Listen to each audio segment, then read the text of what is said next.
when a man is willing and eager, God joins in. That's a quote from the ancient Greek tragedian Aeschylus.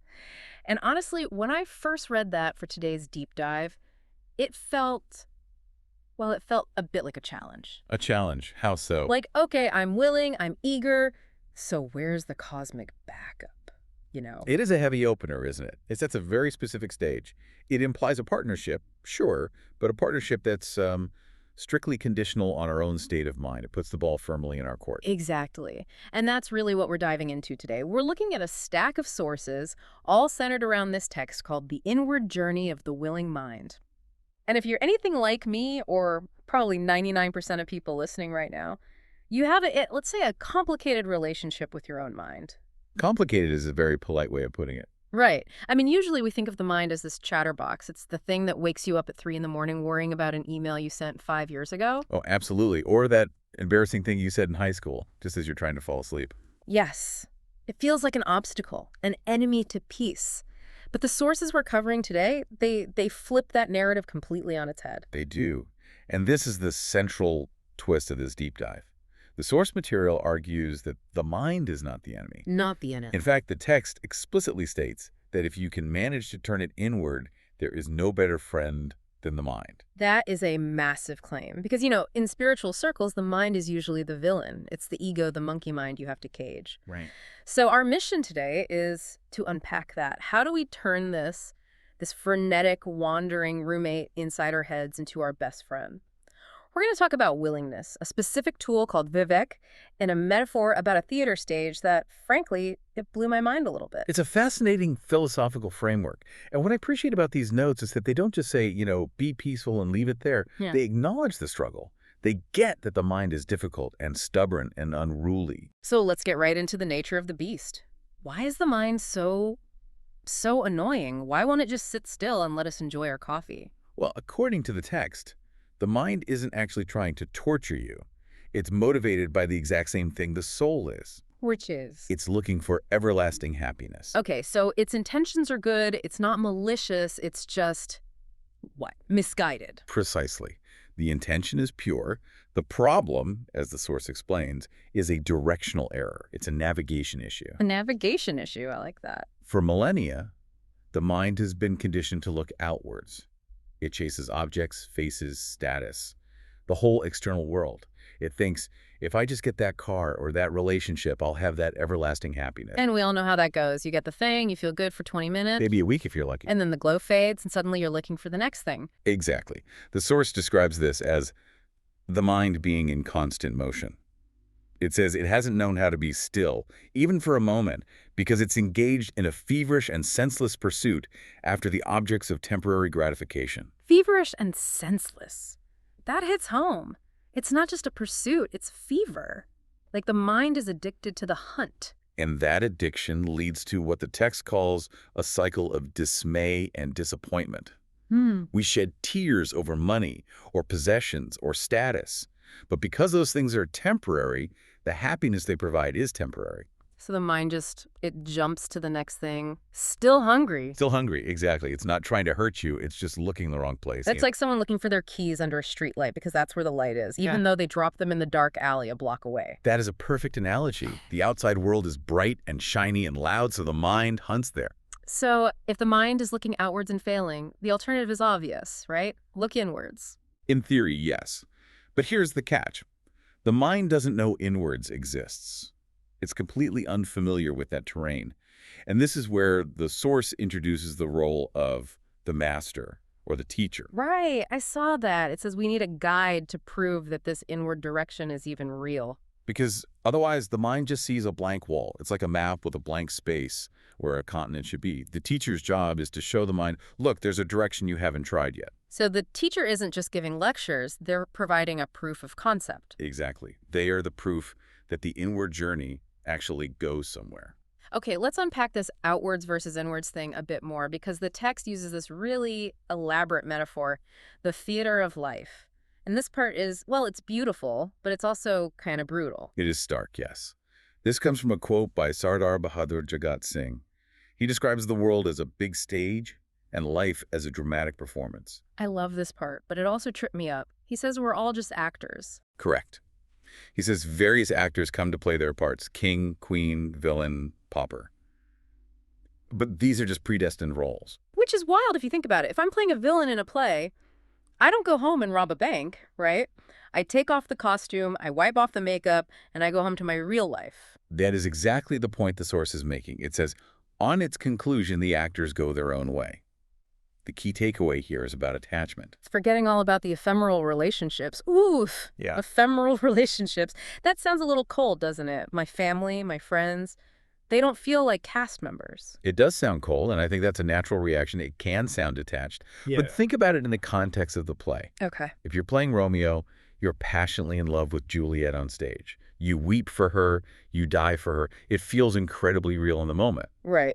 But once the curtain falls, that relationship, as it existed in the script, is over. It wasn't real in the permanent sense. So it's not saying the love isn't real, but the role isn't permanent. Exactly. Sardar Bahadur Jagat Singh argues that our attachments in life are unreal and only for the purpose of carrying out our allotted jobs. It's about the permanence of the bond. If the relationship is based on the costume, your status, your body, your social role, it ends when the play ends. So the stress I feel about my job or the drama in my social circle, if I view it through this lens, it's just, what? Plot points in the second act. In a way, yes. It's an attempt to break that feverish attachment. If you realize it's a role, you don't have to suffer so deeply when the plot twists. The source compares life to a blossom that doesn't last long. Or an empty dream. But that sounds a bit nihilistic, doesn't it? If it's all just a dream, why bother getting out of bed? It would be nihilistic if there wasn't an alternative. The goal isn't just to say nothing matters. The goal is to redirect the mind to what does matter. If the external world is a stage set that's going to be struck down, investing all your happiness there is just a bad investment. It's like buying real estate on a movie set. Exactly. It looks like a house, but if you lean on it, you fall through plywood. Precisely. And that realization is the first step. You stop trying to build a permanent home in a temporary world. Okay, so we've established the diagnosis. The mind is hyperactive because it's looking for love in all the wrong places. We know the world is a stage, and we're taking our roles way too seriously. So how do we actually fix it? The source talks about a toolkit. It does. It mentions the proper method of meditation to make the mind motionless. But before you can even get to the technique, there's a conflict of interest you have to resolve. A conflict of interest between who? Me and myself. Between the soul and the mind. This is a crucial distinction. It attributes a thought to Husserl, stating that the soul is naturally yearning to go back to its source, which they call the Father. The soul doesn't need convincing. The soul is already on board. It's got its bags packed. Completely. If you left the soul alone, it would instantly return to that state of unity. So the soul is like a helium balloon trying to float up. Yes. But the mind, the weight tying it down to the stage, the mind is fascinated by the lights, the props, the other actor. It's distracted. So the effort isn't about forcing the soul to rise. It's about convincing the mind to let go of the sandbags. And how do we convince a mind that's been partying in the external world for millennia to suddenly sit in a quiet room and look at nothing? That sounds like a tough sell. It is a tough sell. That's why we need a very specific tool. The text calls it Vivek. Vivek. V-I-V-E-K. I've heard this term before. What does it mean here? In Sanskrit, Vivek generally translates to discrimination or discernment. But the source gives it a very specific high-stakes definition. It says it's the sense of good and bad, but is that just morality? Like, Yeah. Don't steal, don't lie. That's the common understanding. But here, the expert commentary clarifies that true Vivek is deeper. It's distinguishing what is good or bad for the real self, for the soul. Oh, I see. So it's not just, is this illegal or is this polite? It's, does this help my soul get liberated? Exactly. It's a strategic filter. You might have an opportunity to make $1 million. The world says that's good.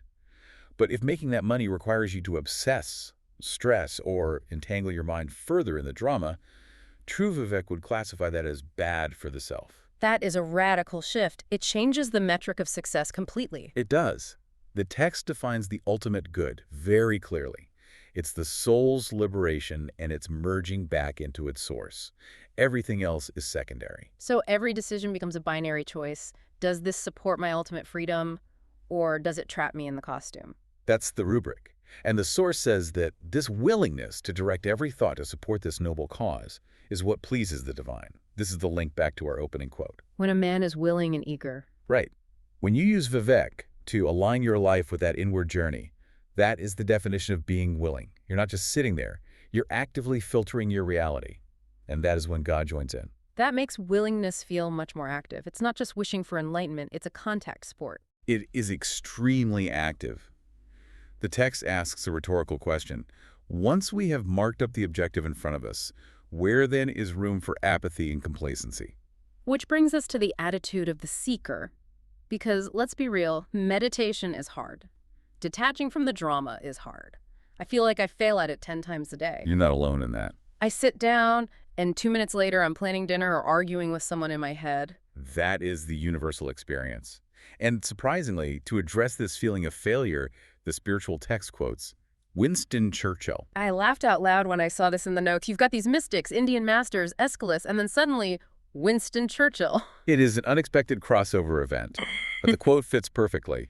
Churchill said, "Success is going from failure to failure without the loss of enthusiasm." I've always loved that definition of success, but I never thought about applying it to my mind. It redefines the practice. The source advises you not to be judgmental about your efforts. Usually people sit down, their mind wanders, and they go, "I'm bad at this, I failed." I'm not spiritual enough. I'm too distracted. Right, but under the Churchill definition, if you just sit down the next day with the same enthusiasm, you are succeeding. The failure of the wandering mind is just part of the process. That is so huge. It takes the shame out of it. Completely. A step forward is a step forward, even if you slip back half a step. If you keep showing up, that is the success. So you don't have to be perfect. You just have to be enthusiastic.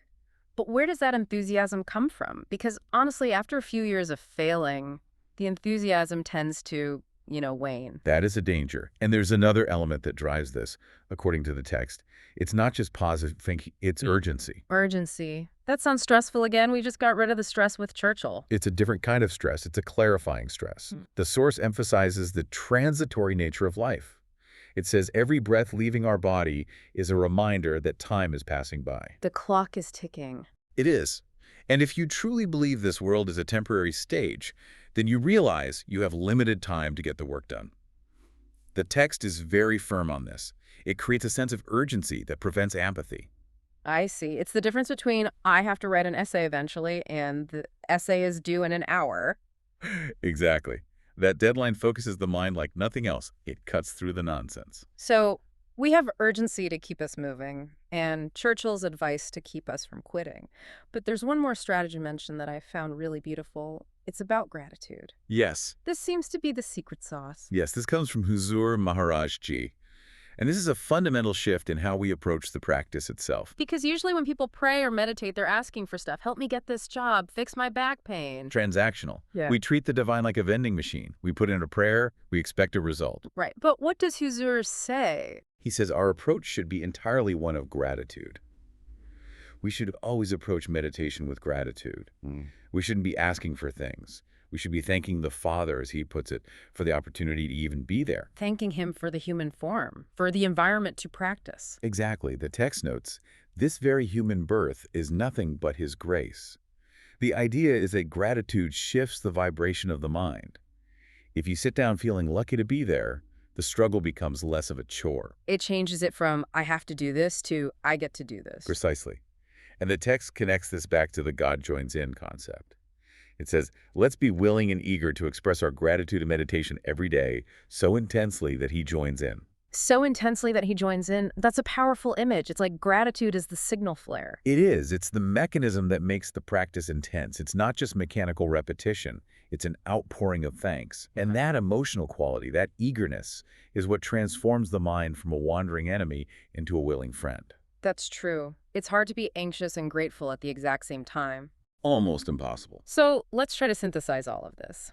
We started with the idea that the mind is crazy, but we learned it's just a confused friend looking for happiness in the wrong place. Correct. Looking for permanence in a world that's fundamentally a temporary stage play. So we use Vivek, that discrimination, to tell the mind, hey, stop buying real estate on the movie set. The good stuff is inside. And we accept that the mind will struggle. We know we'll fail. But like Churchill said, we keep our enthusiasm. And we fuel that enthusiasm with a sense of urgency because time is short and a deep sense of gratitude for the chance to even try. And if we do all that, if we show up eager, willing, and grateful, Then, as Aeschylus promised, God joins in. the universe meets you halfway. You aren't doing the heavy lifting alone. It's a comforting thought, really. It takes the loneliness out of the spiritual struggle. It does. It reminds us that the willingness is our part of the deal. The rest is grace. You know, it makes me think about that opening quote differently now. When a man is willing and eager, it's not just about effort, it's about attitude. Absolutely. Yeah. It's the difference between dragging yourself to the gym because you hate your body and running to meet a friend because you love them. Right. The action might look the same, but the internal experience is completely different. One drains you, the other fills you up. So here's the question I want to leave everyone with today. Yeah. We talked about God or the universe joining in only when we are willing and eager. Right. So look at your own life, the areas where you feel stuck or unsupported. Maybe it's your meditation practice, maybe it's just your general peace of mind, and ask yourself, are you passively waiting for a rescue boat? Or are you actively, gratefully guiding your mind inward? Are you showing up with that Churchill-level enthusiasm regardless of how yesterday went? Because if the text is right, the help is waiting. But you have to make the first move. You have to step off the stage and start the real work. Thanks for diving deep with us today. It was a pleasure. We'll catch you on the next one. Keep seeking.